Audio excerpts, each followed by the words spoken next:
আমি এখন বানাবো হোয়াইট সস পাস্তা। রেসিপিটা দেখতে হলে পুরো ভিডিওটা দেখুন।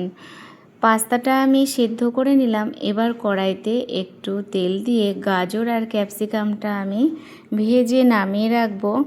তারপরে আমি চিজটা গ্রেট করে রেখে দেব।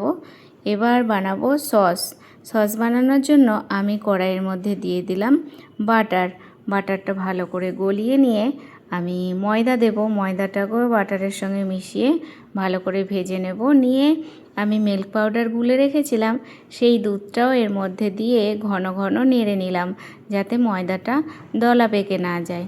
তো বেশ সুন্দর করে ময়দাটায় দুধের সঙ্গে মিশে গেছে। এর মধ্যে আমি দিয়ে দিলাম ফ্রেশ ক্রিমটাও কিছুক্ষণ নেড়ে নেড়ে ভালো করে মিশিয়ে নিয়ে লবণ দিয়ে দিলাম, পরিমাণ মতো চিনি দিয়ে দিলাম, সেটাকেও ভালো করে মিশিয়ে নিলাম। এবার আমি এর মধ্যে দিয়ে দেবো গোলমরিচের গুঁড়ো, চিলি ফ্লেক্স, অরিগ্যানো, সব কিছু দিয়ে কিছুক্ষণ নেড়ে এটাকেও মিশিয়ে নিলাম ভালো করে। এবার আমি চিজটা এর মধ্যে দিয়ে দিলাম। তো এই সব কিছু দেওয়ার জন্যই কিন্তু পাস্তাটা খুবই টেস্টি হবে। এবার ভেজে রাখা সবজি, সুইট কর্ন সব কিছু এর মধ্যে দিয়ে দিলাম।